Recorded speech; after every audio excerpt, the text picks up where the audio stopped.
What if I told you that the Russian economic system isn't really a traditional economic system?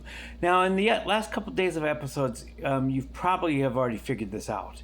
But that particularly said, the best word that I have seen in recent weeks to describe the economic system of the Russian Federation is deathonomics.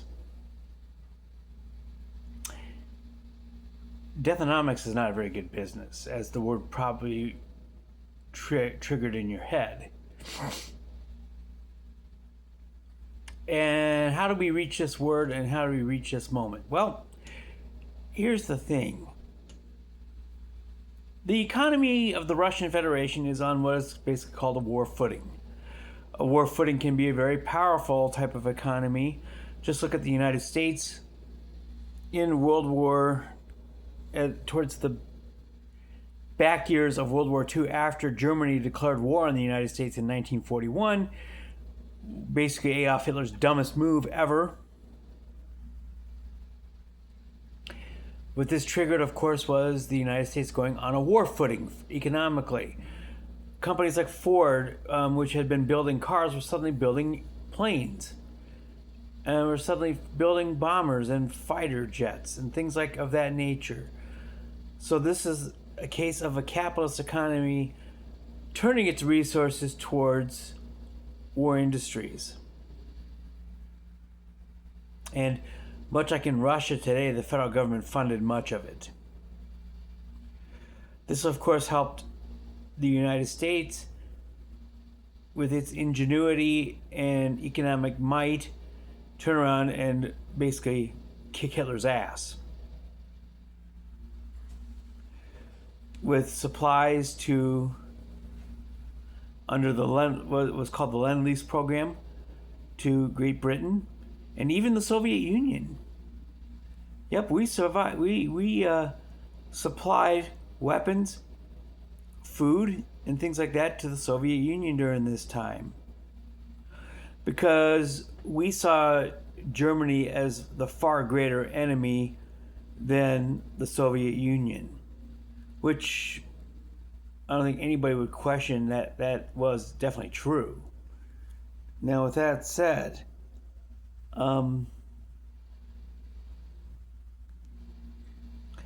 you turn that to today's Russian Federation. Vladimir Putin has done the same thing. Put the country entirely on a war footing. Any type of economic production or GDP gain, gross domestic product, generally comes from the military at this point. Now, in the years such as 2022, 2023, and 2024, this wound up with positive numbers, with the Russian economy growing by 3 to 4% per year. However, in 2025, this went negative. In 2026, it is expected to remain negative, with the economic output of the Russian Federation contracting by anywhere between 1 and 2%. Now, why would this be labeled as deathonomics? Well, it's pretty simple.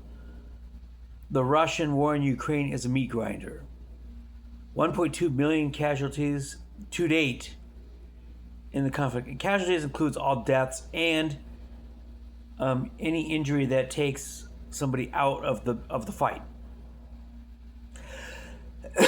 But deaths and fatalities are about 500,000, with the remainder being those sidelining injuries to soldiers.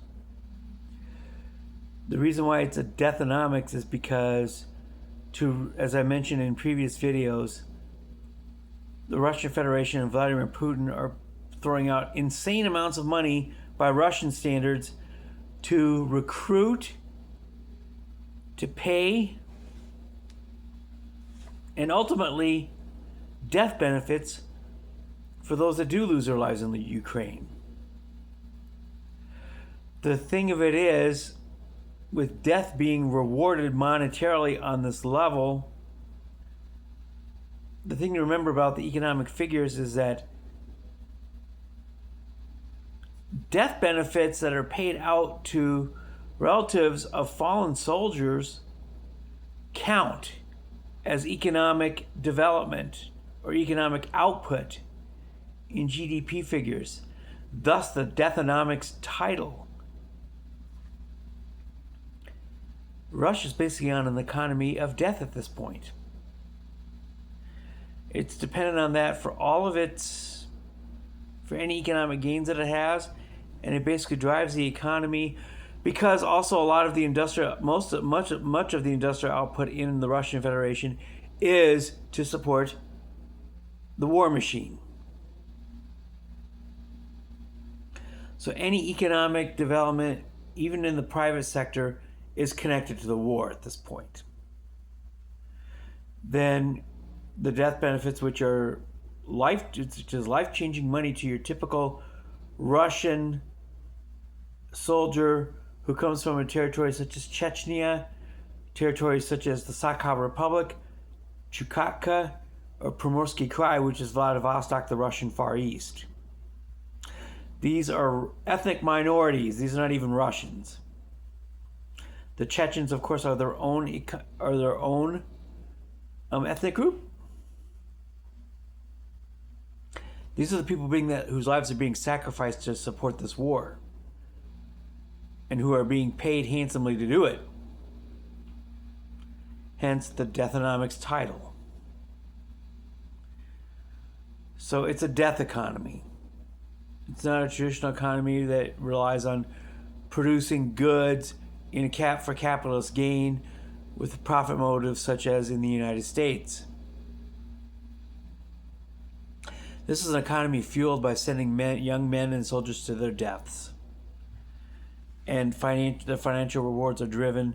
The biggest financial rewards are driven from that activity, not from the production of goods and services, which still exists, but it exists for military benefit and to fuel that particular machine.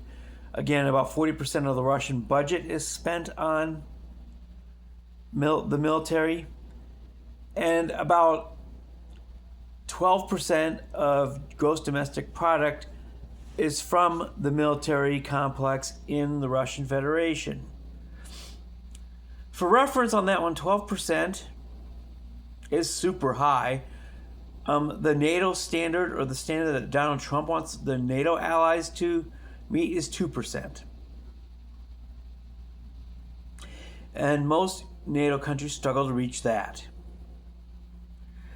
But Russia blows by that number with ease and with casualties and fatalities as the most rewarded financial incentive in the Russian economy at this point.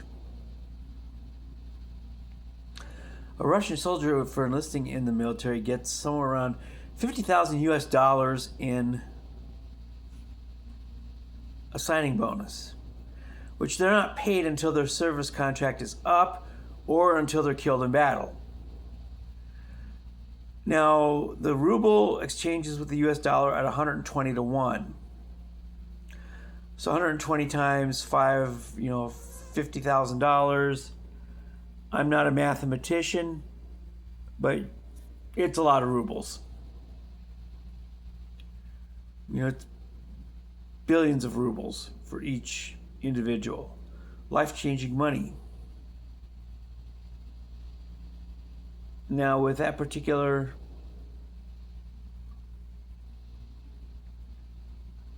aspect addressed, that's life-changing money for these people.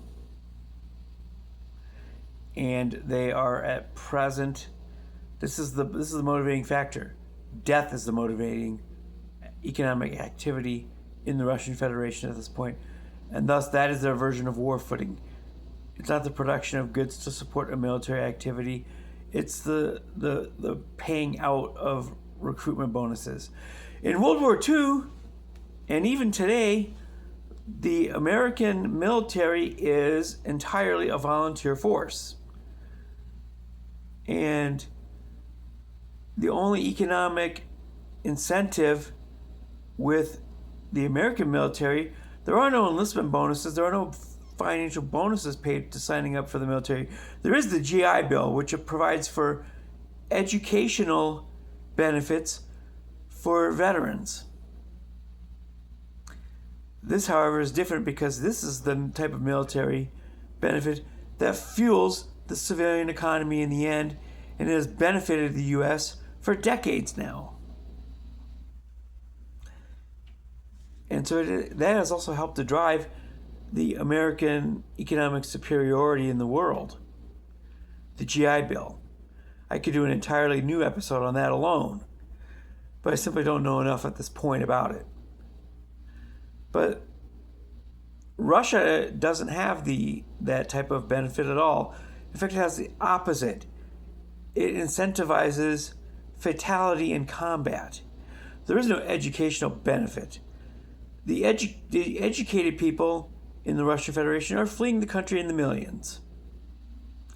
The classic brain drain. So their economic benefits are not on life, they are built on death. So that's it for today. I'll have something else tomorrow. Haven't decided what yet, but I will see you folks tomorrow. Enjoy the rest of your week. Tomorrow will be hump day. Peace out, homies.